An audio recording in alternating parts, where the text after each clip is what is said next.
അപ്പ എന്തോ അപ്പയ്ക്ക് അങ്ങനൊന്നും ദേഷ്യം വരില്ലല്ലോ. അതിന്റെ കാരണം എന്താ? ഒന്നാമത് എനിക്ക് കുട്ടികളെ ഏറെ ഇഷ്ടമാണ്, പ്രായമുള്ളവരെ ഏറെ ഇഷ്ടമാണ്.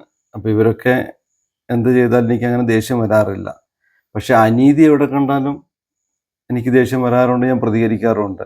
പിന്നെ മദ്യപിച്ചിട്ട് എന്നോട് ചൊറിയാൻ വരുന്നവരോടും അടുത്തിരുന്ന് പുകവലിക്കുന്നവരോടും ഞാൻ നന്നായി ദേഷ്യപ്പെടാറുണ്ട്.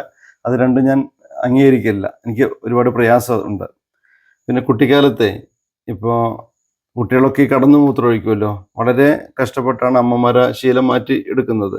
അപ്പൂസിനെ അതുപോലെ മൂത്രമൊഴിക്കാൻ മുട്ടി വന്ന് നിൽക്കുന്ന സമയത്ത് അമ്മ എടുത്തുകൊണ്ട് വന്ന് ബാത്റൂമിൽ കൊണ്ടുപോകും. നീ ബാത്റൂമിൽ മൂത്രമൊഴിക്കില്ല, അങ്ങനെ പുറത്തു കൊണ്ടുപോകും, അവിടെ നിന്ന് നീ ഒഴിക്കില്ല. അവസാനം എന്നോട് പറഞ്ഞതേ നിങ്ങളുടെ മകൻ കാണിക്കുന്നത് ഇങ്ങനെയാന്ന്.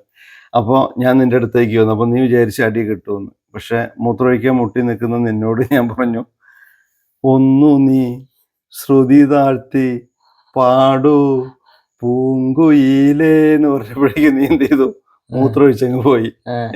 പിന്നെ കുറച്ച് നാള് ഇതേ പാട്ട് പാടി തന്നാലാണ് നീ മൂത്രമൊഴിക്കായിരുന്നുള്ളൂ.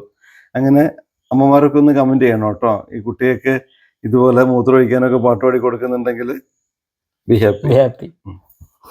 ചിന്തിക്കല്ലേ.